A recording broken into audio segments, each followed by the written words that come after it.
अब गेम हमें समझ आ गई है, हमें एसोसिएटेड कंपनीज समझ आ गई है, डन हो गया। हम क्यों पढ़ रहे हैं सारा कुछ? क्योंकि हमने कहा था कि हमने इदारों का आपस में कनेक्शन देखना है। भाई, मेरी बीवी की प्रॉपर्टी को मेरी प्रॉपर्टी समझा जाएगा, मेरे बच्चों के शेयर्स को मेरे शेयर समझा जाएगा, एनएस के बच्चों के फ्लैट एनएस के माने जाएंगे, आईके की बहन के 61 अरब आईके के माने जाएंगे। तो टेक्निकली होता क्या है, ये इदारे जो आपस में एसोसिएट होते हैं ना, इनको हमेशा लोग कनेक्टेड मानते हैं। अब इनमें से जब भी कोई किसी के साथ ट्रांजेक्शन करे, फॉर एग्जाम्पल अगर मैं किसी को कहूं कि हाँ जी मैंने जो है ना वो एक गाड़ी बहुत महंगे में अपनी बीवी को बेची, तो अगला बंदा हंसेगा, कहेगा मजाक कर रहे हो, भाजन गिफ्ट दी होगी। मैं नहीं नहीं नहीं, मैं बड़ा हमारा बड़ा बिजनेस रिलेशन है, मैंने उसे गाड़ी दी, उसने मुझे पैसे दिए, तो अगले बंदे का हाथा निकल जाएगा। वो कहेगा मजाक ना करो, तुम तो एसोसिएट्स हो आपस में, स्पाउस हो आपस में, मियाँ बीवी हो, तुम लोगों ने कहा कारोबारी मामला करना है। अब ये जो इदारे आपस में रिश्तेदार हैं, अब अचानक से जो है वो अगर एनएस जो है वो ये कह दे कि जी मेरे बच्चों ने ये फ्लैट बकायदा मुझे बेचे हैं, या बकायदा इन्होंने खरीदे हैं, ईमानदारी से खरीदे हैं और मेरा इसमें कोई ताल्लुक नहीं है, तो लोग कहेंगे यार मजाक कर रहे हो, ऐसे मत करो। तो इसी तरह से कंपनियों में भी होगा, एक कंपनी दो कंपनियां दोनों हो गई आपस में एसोसिएट। जब दोनों आपस में एसोसिएट हो गए, फॉर एग्जांपल मैं अब एक एग्जांपल देता हूं, अगर आप माइंड ना करें। आई के नामी इंसान ने फर्ज करें अपनी बहन को गवर्नमेंट की किसी स्कीम में घर दिलवाया हो, और कहे गवर्नमेंट की स्कीम में सारे लोग अप्लाई कर रहे थे, मेरी बहन ने भी अप्लाई कर दिया, तो मेरे जैसे कमजोर अकीदे वाले लोग ये जरूर कहेंगे कि भाई कोई ना कोई फेवर मिली होगी, कुछ ना कुछ खास अरेंजमेंट मिला होगा। अगर वो कहते जी मेरी बहन ने बकायदा गवर्नमेंट की जो स्कीम थी एमनेस्टी स्कीम, उसमें आके एतराफ किया कि उसने गड़बड़ की है, उसके पास 2 नंबर पैसा और उसने उसकी जुर्माना भी दिया है, तो मैं कहूंगा हाँ किया होगा उसने, लेकिन उसने वो जुर्माना नहीं दिया होगा जो बनता होगा। 61 अरब का अगर 1% भी लगाएं तो 61 करोड़ बनता है। 4% नॉर्मली एमनेस्टी स्कीम वगैरह में कम से कम चल रहा होता है, तो मेरे ख्याल में कोई अरब रुपए से ऊपर अगर दिया जाता तो फिर हम कहते कि सही है। अब अगर 3-4 करोड़ दिए हो और 61 अरब साफ हो गए हो, तो मेरे जैसा कम अकीदा क्या सोचेगा, बेईमानी हुई है, गड़बड़ हुई है। अब अगर एनएस अपने लोन माफ करवा दे, गवर्नमेंट से लोन लिए और माफ करवा दे, और मैं कहूँ ये बड़ी मेरिट पे बात हुई है, तो ऐसी बात नहीं है। जब भी एसोसिएट्स का आपस में ताल्लुक होता है, गवर्नमेंट और गवर्नमेंट के लोग आपस में ट्रांजेक्शन करें, बहन भाई आपस में ट्रांजेक्शन करें, एसोसिएट ट्रांजेक्शन करें, सबसे पहले जहन में ये आता है कि कोई ना कोई गड़बड़ होगी। अब देखिए हो क्या रहा है, हो ये रहा है कि एक कंपनी में अगर इनका आपस में ताल्लुक है, अगर आप देखें तो ये लोग जो है वो एक बंदा एक जगह पे पार्टनर है और दूसरी जगह वही बंदा डायरेक्टर है। अब जिस कंपनी में वो डायरेक्टर है, जिसमें वो पार्टनर है, फॉर एग्जांपल ए एंटरप्राइजेस का ओनर है मिस्टर ए और XYZ लिमिटेड में डायरेक्टर है मिस्टर ए। अब XYZ लिमिटेड अगर ए एंटरप्राइजेस को कुछ चीजें बेचती है, तो जाहिर है दुनिया क्या कहेगी, दुनिया कहेगी ये तो आपस में कोई फेवर दी गई होगी, कोई इस तरह की ट्रांजेक्शन होगी जिसमें कोई मफाद होगा एक दूसरे का। तो होता ये है कि जब भी एसोसिएट्स के दरमियान ट्रांजैक्शन होती है, एक शक होता है, एक डाउट होता है कि शायद आपस में कोई लेन देन का मामला है। अब ऐसे में अगर मिस्टर जे एक जगह पे पार्टनर और एक जगह 30% के शेयर होल्डर हैं, तो लोग कहेंगे कि जी दोनों इदारे आपस में एसोसिएटेड हैं मिस्टर जे की वजह से। अब मैं एक शख्स हूं, मैं प्राइवेट कंपनी में डायरेक्टर हूं और साथ मेरी एक और कंपनी है, मैं उसमें शेयर्स रखे हुए हैं। अब एक कंपनी जिसमें डायरेक्टर हूं और एक कंपनी जिसमें मेरे शेयर्स हैं, अगर आपस में ट्रांजैक्ट करें तो कहीं ना कहीं माना जाएगा ना कि मैं अपने फायदा उठा रहा हूं अपनी पोजीशन का। मैं चूंकि वहां डायरेक्टर हूं तो मैं चाहता हूं उस कंपनी में इन्वेस्टमेंट हो जहां मेरे शेयर्स हैं, या जिस कंपनी में मेरे शेयर्स हैं मेरी ख्वाहिश होगी कि वो उस कंपनी को इन्वेस्ट करे जो कंपनी में मैं डायरेक्टर हूं। जरा सोचें, कंपनी के ओनर्स कौन होते हैं, डायरेक्टर्स होते हैं या मेंबर्स होते हैं? मेंबर्स होते हैं, मेनली मेंबर्स होते हैं। तो फिर डायरेक्टर्स कौन होते हैं? इन्हीं मेंबर्स के नुमाइंदे होते हैं जो इनके बिहाफ पे कंपनी को चला रहे होते हैं। तो असल ओनर है कंपनी का मेंबर, वो बैठा है घर, उसको नहीं पता डायरेक्टर ने अपनी ताल्लुकदारी की बेस पे अपनी एक कंपनी का पैसा उठा के दूसरी कंपनी पे लगवा दिया, तो ऐसे में मेंबर्स को एतराज होगा। याद रहे कि हम जो टॉपिक स्टार्ट किया था उसका नाम था इन्वेस्टमेंट। हमने जो चीज पढ़ी वो थी एसोसिएटेड कंपनी की डेफिनेशन। अब हम एक स्टेप आगे आ गए हैं, अब हमने देखना है कि एसोसिएटेड कंपनी में इन्वेस्टमेंट करते हुए क्या एहतियात करते हैं। आए जरा वो एहतियातें देखते हैं कि कंपनी लॉ हमें क्या एहतियात बता रहा है। सेक्शन क्या है? इन्वेस्टमेंट्स इन एसोसिएटेड कंपनीज और अंडरटेकिंग। अगर आपने एसोसिएटेड कंपनीज और अंडरटेकिंग्स में इन्वेस्टमेंट करनी है तो क्या ख्याल करना है? अभी तक हमने एसोसिएटेड कंपनी अंडरटेकिंग की डेफिनेशन पढ़ी थी। अब ये सेक्शन हम देख रहे हैं, सेक्शन ने कहा कि अगर आप एसोसिएटेड कंपनी अंडरटेकिंग में इन्वेस्ट करना चाहते हैं तो आपको क्या करना पड़ेगा। रूल नंबर 1, आप स्पेशल रेजोल्यूशन पास करेंगे। आपको याद होगा स्पेशल रेजोल्यूशन, मेंबर्स की मीटिंग, 21 दिन पहले नोटिस दिया जाएगा, मेंबर्स इकट्ठे होंगे और मेंबर्स तय करेंगे कि ये काम होना चाहिए या नहीं। और ये भी नहीं कि आधे मेंबर्स, 75% जो लोग आए हुए हैं वो अगर एग्री करेंगे तो ये इन्वेस्टमेंट होगी। तो जब भी एक कंपनी अपने एसोसिएट में इन्वेस्ट कर रही है तो सबके ध्यान में डाउट होगा कि ये चंद बड़े अपना फायदा उठाना चाह रहे हैं, तो वे बड़ों को इख्तियार नहीं दिया, छोटों को इख्तियार दिया जिनकी कंपनी है। मेंबर्स को इख्तियार दिया, आप लोग इकट्ठे हों, अपनी मीटिंग में स्पेशल रेजोल्यूशन पास करें। अगर आपने स्पेशल रेजोल्यूशन अपनी मीटिंग में पास की तो ठीक है जी, फिर ये इन्वेस्टमेंट होगी। Otherwise no investment in associated company undertaking except with special resolution. Special resolution के अलावा आपको इन्वेस्टमेंट करना अलाउड नहीं है। आप इन्वेस्टमेंट के वक्त बताएंगे मेंबर्स को कि किस नेचर की, किस नौयत की इन्वेस्टमेंट है, कितने टाइम पीरियड की इन्वेस्टमेंट है, कितने रुपए की इन्वेस्टमेंट है, क्या शराइत है उसके साथ, कितने अरसे के लिए इन्वेस्ट करना है। इन्वेस्टमेंट बेसिकली ना दो तरह की होती है, मैंने पहले भी बताया था। आप या तो शेयर्स खरीद लेते हैं दूसरी कंपनी के, या आप उस कंपनी को लोन दे देते हैं। तो आपने इन्वेस्टमेंट अगर करनी है तो स्पेशल रेजोल्यूशन से करनी है, बात समझ आ गई। दूसरा, any increase in an amount, अगर आपने मजीद इन्वेस्ट करना हो, और any change in nature of investment, या इन्वेस्टमेंट की नेचर में कोई चेंज। आपने पहले शेयर्स खरीदे हुए थे, अब आप लोन देने लगे हैं। आपने पहले एक खास तरह के शेयर्स लिए हुए थे कैटेगरी ए, अब कैटेगरी बी शेयर्स की तरफ आप जा रहे हैं। तो अमाउंट में कोई इंक्रीज या किसी भी किस्म की नेचर ऑफ इन्वेस्टमेंट में कोई भी चेंज, ये सिर्फ और सिर्फ स्पेशल रेजोल्यूशन से होगा। तो इसका मतलब है कि आपको एक बात समझ आ गई, वो बात यह है कि जब भी हम इन्वेस्टमेंट करेंगे इन एसोसिएट, उसके लिए स्पेशल रेजोल्यूशन पास करनी होगी, ठीक है। जब भी हम इंक्रीज करेंगे इन्वेस्टमेंट को, इंक्रीज करेंगे अमाउंट को, तो भी हमें स्पेशल रेजोल्यूशन पास करनी है। जब भी हम उसको चेंज करेंगे या उसकी टर्म्स वगैरह को चेंज कर रहे होंगे, कोई इस तरह का काम कर रहे होंगे, तो भी स्पेशल रेजोल्यूशन। यानी कि इनिशियली भी और बाद में भी, जब जब भी आप एसोसिएटेड कंपनी में इन्वेस्ट कर रहे हैं या इन्वेस्टमेंट को बढ़ा रहे हैं या इन्वेस्टमेंट की नोयत चेंज कर रहे हैं, कैटेगरी चेंज कर रहे हैं, कुछ भी कर रहे हैं, nothing can be done except special resolution. Special resolution pass की बगैर आप कुछ नहीं कर। तो लॉ ने यहाँ पे मेंबर्स को इख्तियार दिया कि मेंबर्स आएंगे, स्पेशल रेजोल्यूशन पास करेंगे, तो ही पहली दफा इन्वेस्टमेंट होगी। जब भी इन्वेस्टमेंट मजीद बढ़ानी होगी, भाई पिछली दफा मेंबर ने कहा ठीक है जी 2 लाख शेयर खरीद लिए, अब आप मजीद खरीदने लगे तो भी स्पेशल रेजोल्यूशन पास होगी। चेंज करने लगे, उसकी जगह कुछ और करने लगे, फिर स्पेशल रेजोल्यूशन। तो मेंबर्स की इस बड़ी स्पेशल रेजोल्यूशन के बगैर आप कोई काम नहीं कर सकते जी।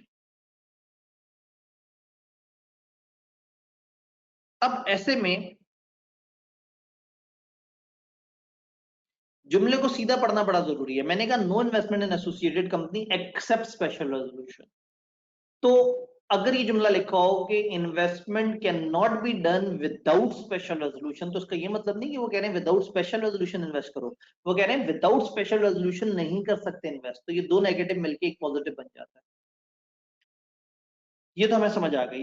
अगर आपकी इन्वेस्टमेंट लोन हो तो फिर क्या होगा। लोन, मैं दोबारा से ब्लैक स्क्रीन की तरफ चलता हूं। लोन, आपको पता है इन्वेस्टमेंट जो है वो शेयर्स की फॉर्म में भी की जा सकती है और इन्वेस्टमेंट लोन की फॉर्म में भी की जा सकती है। शेयर्स पे आपको क्या रिटर्न मिलता है। रिटर्न, रिटर्न का मतलब आपको क्या बेनिफिट मिलता है। शेयर्स में आपको क्या रिटर्न मिलता है, क्या बेनिफिट मिलता है। ये डिविडेंड मिलता है, वो जो साल के एंड पे एक प्रॉफिट का हिस्सा आपको मिलता है वो। और कल को शेयर की प्राइस महंगी हो गई, आपको वो भी प्रॉफिट मिलता है। अब अगर किसी कंपनी को लोन दें तो लोन में आपको क्या रिटर्न मिलता है। लोन में आपको इंटरेस्ट इनकम मिलती है।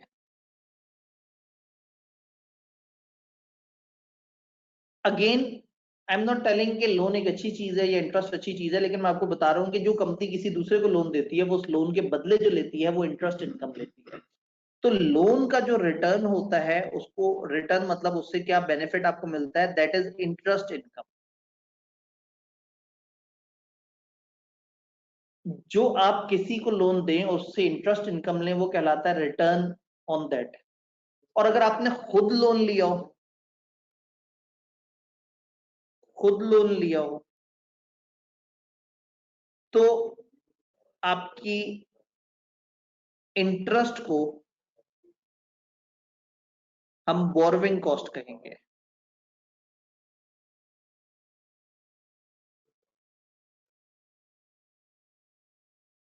यानी कि लोन में जो इंटरेस्ट इनकम आ रहा है उसको रिटर्न ऑन इन्वेस्टमेंट कहेंगे, और जो इंटरेस्ट एक्सपेंस है आपका उसको बोरविंग कॉस्ट कहेंगे। तो लोन के अंदर अल्फाज ये होते हैं, शेयर्स के अंदर अल्फाज डिफरेंट होते हैं। आइए देखते हैं किताब हमें क्या कह रही है। ले जी, किताब से पूछते हैं, किताब क्या कह रही है। किताब ने ये कहा कि जब भी लोन होगा, आपकी इन्वेस्टमेंट अगर तो नॉर्मल है, ऊपर हमने नॉर्मल रूल पढ़े, अगर in the form of loan है तो फिर शर्त नंबर 1, अगर आप अपने एसोसिएटेड कंपनी को लोन दे रहे हैं तो वो एक रिटन एग्रीमेंट होना चाहिए जो मेंबर्स ने अप्रूव किया हो। ऐसा ना हो कि आपने किसी भी शर्त पे लोन दे दी और किसी को पता ही ना हो कि चल क्या रहा है। अगर आप किसी अपनी एसोसिएटेड कंपनी को लोन देने लगे हैं तो एक रिटन एग्रीमेंट होना चाहिए, जिस रिटन एग्रीमेंट को मेंबर से अप्रूव करवाना है, एक शर्त। दूसरी शर्त, रिटर्न ऑन सच इन्वेस्टमेंट। याद है रिटर्न ऑन सच इन्वेस्टमेंट का क्या मतलब है? Interest income. Return on such investment shall not be less than borrowing cost of investing company. Borrowing cost क्या थी? Interest expense.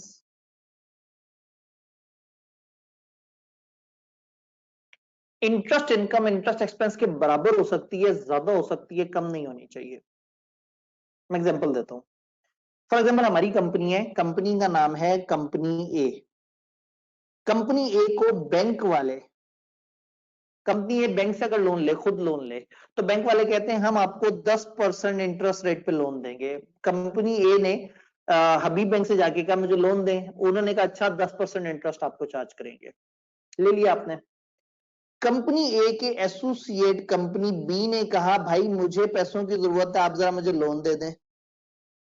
कहने का मतलब है कि आप ये तो नहीं करेंगे कि आपको मिलता हो 10% पे और उसको कहें जा तू अपना भाई है तू 8% पे हमें दे दे, आपको तो नुकसान होगा। आपको लोन मिल रहा है 10% इंटरेस्ट पे, आप आगे फॉरवर्ड कर रहे हैं 8% पे, तो आपको तो बैठे बैठे कुछ ना किए 2% का नुकसान होना शुरू हो जाएगा। तो रूल ये है कि आपकी जो इंटरेस्ट इनकम है और इंटरेस्ट एक्सपेंस है वो बराबर हो या ज्यादा हो, कम नहीं होना चाहिए। यानी कि अगर आपका इंटरेस्ट एक्सपेंस 10% है तो फिर आप 10%, 11%, 12% इस तरह से कुछ रखना चाहें तो रखें, कम नहीं होना चाहिए। तो दोस्ती यारी में अपना नुकसान नहीं कर लेना। तो सेकंड रूल ये है कि return on such investment shall not be less than borrowing cost of investing company, या तो उतना, और अगर फर्ज करें आपने कभी लोन लिया ही नहीं, पता ही नहीं कि मार्केट में क्या चल रहा है, तो उन्होंने कहा जो रेट एससीसीपी ने बताया फिर हम उससे कंपेयर करें। तो एट एनी गिवन टाइम आपको लोन की इजाजत है, लेकिन आपको मिलने वाला जो इंटरेस्ट है वो कम नहीं होना चाहिए जितनी आपकी बोरोइंग कॉस्ट है उससे। सेकंड शर्त थी। थर्ड शर्त क्या है?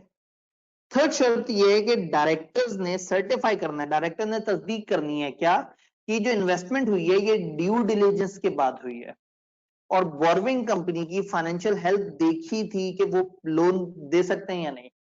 होता क्या है, जब भी आप किसी के साथ बड़ी ट्रांजैक्शन करने जाते हैं ना, तो फिर एक असाइनमेंट होती है ड्यू डिलिजेंस।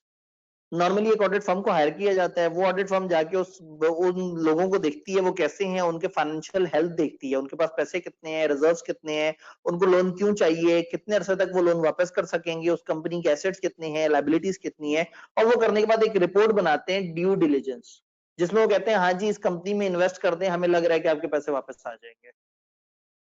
तो अगर इन्वेस्टमेंट लोन की फॉर्म में है तो डायरेक्टर कंफर्म करेंगे कि उन्होंने ड्यू डिलिजेंस पहले करवाई है कि हाँ भाई हमारा पैसा महफूज में जा रहा है, और उन्होंने बोरोइंग कंपनी की, उस कंपनी की हेल्थ देखी है, फाइनेंशियल हेल्थ की, क्या वो इस काबिल है कि वो लोन वापस कर सके। अब आपके पास सवाल आते हैं पेपर में, बताएं जी एसोसिएटेड कंपनी में इन्वेस्टमेंट के क्या रूल्स हैं। सवाल खामोश है, कुछ नहीं बताया।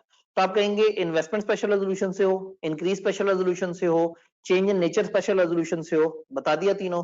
फिर आप कहेंगे अगर ये इन्वेस्टमेंट लोन की फॉर्म में हुई तो तीन मजीद शर्तें। रिटर्न एग्रीमेंट होना चाहिए, आपका इंटरेस्ट इनकम इंटरेस्ट एक्सपेंस से कम नहीं होना चाहिए, जिसके टेक्निकल वर्ड्स हैं रिटर्न ऑन इन्वेस्टमेंट और बोरोइंग कॉस्ट, और तीसरा ये इंश्योर करें, डायरेक्टर्स तस्दीक करें कि उन्होंने ड्यू डिलिजेंस करवाई है। तो अगर खाली लोन की एडिशनल शर्तें पूछे तो नीचे वाली हैं, खाली शेयर्स का पूछें तो ऊपर वाली हैं, और अगर एनी फॉर्म ऑफ इन्वेस्टमेंट पूछें तो ये सारी की सारी है। यानी लोन देते हुए भी स्पेशल रेजोल्यूशन तो पास करनी है, लेकिन इजाफी आपने ये 3 बातें भी फॉलो करनी है। यहां पे एक शरारती सा जुमला किताब ने दिया जिसका हमसे कोई ताल्लुक नहीं है। जुमले को आपने पढ़ के खूबसूरती से काटा मार देना है। वो आपको कुछ बता रहे हैं, SCCP has specified certain classes of companies जैसे कि private on which requirement of this section not applicable। SCCP ने कुछ कंपनियां बताई हैं जो इस सेक्शन को फॉलो नहीं करेंगी। It has made certain regulation for imposing condition on investment by companies associated, और SCCP ने कुछ regulations भी बनाई हैं जो इन कंपनियों के ऊपर है।